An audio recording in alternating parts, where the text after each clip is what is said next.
Imagine standing in the middle of a storm. The wind is howling, the rain is relentless, and the world around you is chaos. Now, picture two people in that storm. One is panicking, overwhelmed, paralyzed by fear. The other stands firm, adjusting their footing, using the wind to their advantage, moving forward step by step. Same storm, two completely different reactions.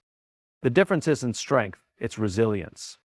Emotional resilience isn't about avoiding challenges or pretending we don't feel stress. It's about learning how to face adversity, process emotions, and come out stronger on the other side. The good news? It's a skill, and like any skill, it can be mastered. When we think of resilience, we often picture an unshakable force, someone who stands tall no matter what, who refuses to bend, who faces adversity head-on with sheer willpower. We admire the ones who seem invincible, who appear untouched by hardship, who seem to power through every challenge as if nothing could possibly break them. But that's not resilience. True resilience isn't about being the strongest person in the room. It's not about having the thickest armor or the highest tolerance for pain. In fact, those who try to meet every challenge with brute force, who refuse to bend, who insist on pushing through without adapting, those are the ones most at risk of breaking.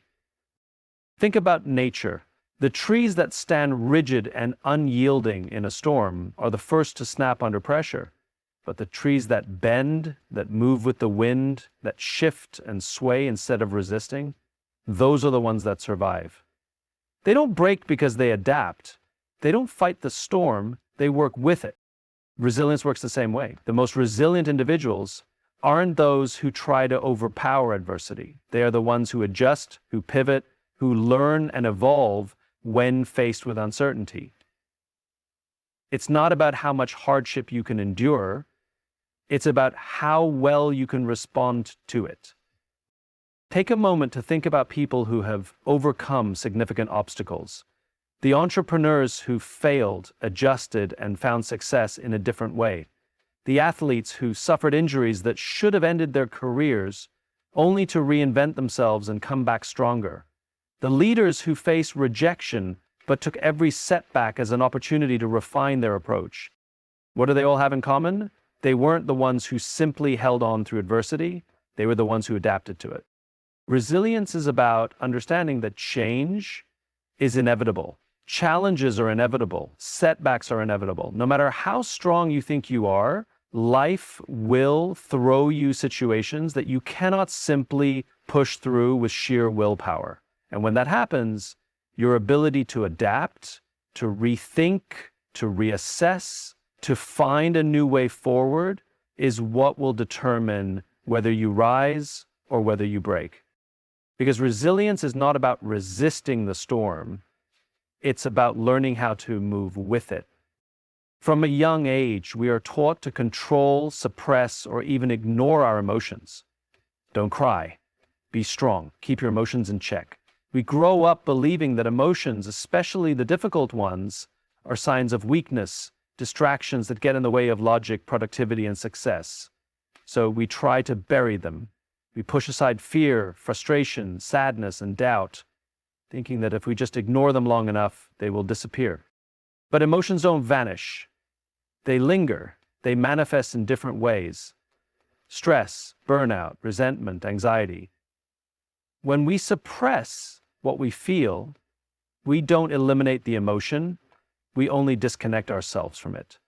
And in doing so, we miss out on one of the most powerful tools we have, the ability to listen, understand, and learn from what our emotions are trying to tell us. Because emotions are not the enemy, they are not roadblocks in our way, they are signals. They exist for a reason. Fear, for example, isn't just an unpleasant feeling, it's a warning system. It's our brain's way of telling us to pay attention, to be cautious, to prepare.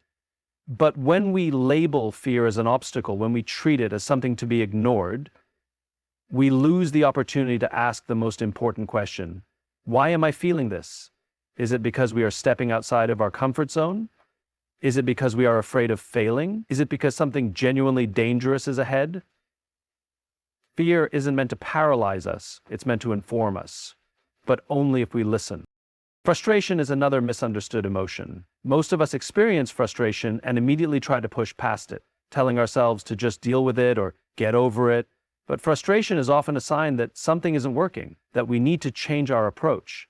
It's a signal that something in our current strategy isn't aligned with our goals. Ignoring frustration doesn't make the problem disappear. It only ensures that we will repeat the same mistakes over and over again. Even sadness, which is often seen as an emotion to be avoided at all costs, serves a purpose. Sadness is a reflection of value. We feel sad when we lose something that mattered to us, when we experience change, when we let go of something significant. And while we might try to numb that sadness with distractions, what if instead we allowed ourselves to feel it? What if we asked, what does this sadness tell me about what I care about? Emotions are not weaknesses. They are not disruptions. They are internal messages guiding us, directing us, helping us navigate the complexities of life, but only if we stop fighting them long enough to listen. We often think of resilience as an individual trait, something we build within ourselves, something that comes from sheer determination and personal grit. The idea of the self-made individual is deeply ingrained in our culture. The person who pulls themselves up through sheer willpower, who never asks for help, who fights their battles alone. Strength, we are told, comes from independence. But in reality, the strongest people aren't the ones who stand alone. They are the ones who are deeply connected to others. Resilience isn't built in isolation. It is forged through relationships, through trust, through shared experiences, through the ability to rely on and be relied upon by others. No one can carry the weight of the world alone, and those who try often find themselves exhausted, overwhelmed, and on the verge of breaking. Strength isn't about never needing help. It's about knowing when to seek it. Think about the toughest times in your life, the moments of doubt, failure, or fear. Were you truly alone? Or was there someone, a friend, a mentor, a family member, a colleague, who helped you navigate through it? Even if they didn't solve the problem for you, their presence, their words, or simply their belief in you made the burden feel lighter. That's the power of connection. Trust is the foundation of resilience. When we trust others, we allow ourselves to be vulnerable, to share our fears, our struggles, our uncertainties. And in that vulnerability, we gain strength. Because when we know we are not alone, when we know that someone is in our corner, we find the courage to keep going. In leadership, this principle is even more evident. The best leaders are not the ones who rule with authority and expect people to follow blindly. The best leaders are the ones who create an environment of trust, where people feel safe to speak up, to take risks, to fail without fear of judgment. When trust exists, teams become stronger, more innovative, more willing to push through adversity. When it doesn't, people retreat, they hesitate, they operate from a place of fear rather than courage. Connection isn't just about having people around you, it's about the depth of those relationships. 1,000 surface-level interactions will never be as powerful as one deep, meaningful bond. The difference between feeling supported and feeling isolated isn't the number of people in your life, it's the quality of the trust you share with them.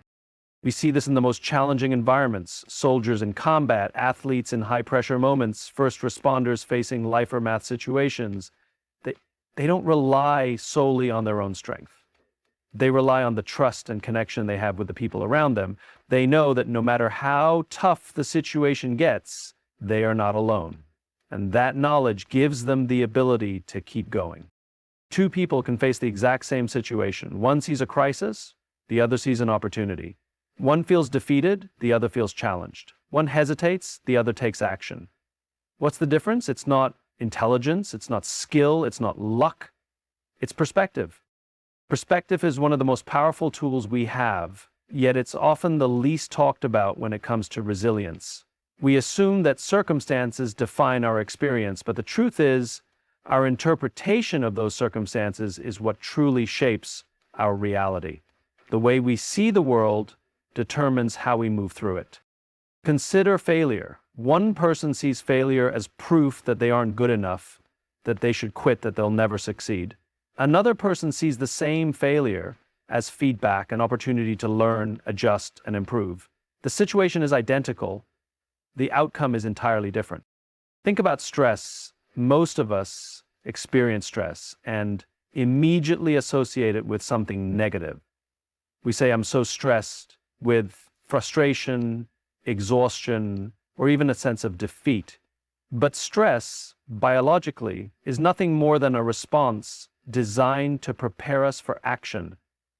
It increases focus, heightens awareness, and sharpens our ability to perform. If we shift our perspective and see stress as something that helps us rather than something that hurts us, we suddenly gain power over it instead of being controlled by it. Reframing is a skill that resilient people master. It's the ability to look at a challenge and shift the lens through which they view it. Instead of seeing an obstacle as a roadblock, they see it as a test of creativity. Instead of seeing rejection as a personal failure, they see it as redirection towards something better. Instead of seeing change as a loss of control, they see it as a chance to grow into something new. History is full of examples of people who have used the power of perspective to change their circumstances. Inventors who saw problems as inspiration rather than defeat. Athletes who use setbacks as fuel rather than discouragement. Entrepreneurs who viewed adversity as a lesson rather than a reason to quit. The most successful people are not the ones who avoid challenges, but the ones who look at those challenges and choose to see them differently. Perspective is also what separates those who feel stuck from those who feel empowered. The same job, the same routine, the same environment. Some people feel trapped by it while others see it as a stepping stone. Some people see pressure as an unbearable weight, while others see it as a necessary force that forges strength. Some people see uncertainty as a threat, while others see it as an open door to possibility. It's not about pretending that hardship doesn't exist. It's not about ignoring pain, difficulty, or struggle. It's about recognizing that we have a choice in how we interpret and respond to what happens to us. And that choice determines everything. In the face of adversity, uncertainty, and chaos, there is one thing that keeps people grounded, focused, and resilient: purpose. It is the invisible force that keeps us moving forward when everything around us feels unstable. It is the reason some people push through obstacles while others give up. It is the difference between being lost and being driven. When people lack a clear sense of purpose, they become more susceptible to doubt, fear, and external pressures. Every setback feels personal. Every failure feels final. Every challenge feels like a reason to stop. Without purpose, life becomes a series of disconnected events, and struggles feel pointless. But when people have a deep, undeniable understanding of why they do what they do, everything shifts. Obstacles become necessary lessons. Failures become stepping stones. Hardships become fuel. Purpose acts as an anchor. No matter how strong the currents of life get, no matter how unpredictable the storms may be, those who are anchored in a clear purpose don't get swept away. They may bend, they may struggle, they may get knocked down, but they don't drift aimlessly. They always find their way back. Think about the people who inspire us the most, the leaders, the visionaries, the change makers. They don't just wake up and react to the world around them. They operate from something deeper, something unshakable. Their purpose gives them resilience not because they don't experience hardship, but because they know their hardships serve a bigger mission.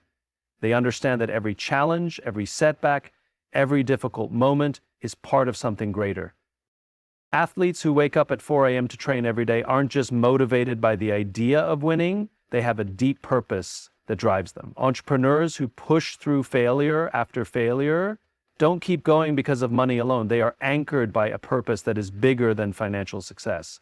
Leaders who continue to fight for change despite resistance aren't just doing it for recognition. They are fueled by a mission they refuse to abandon.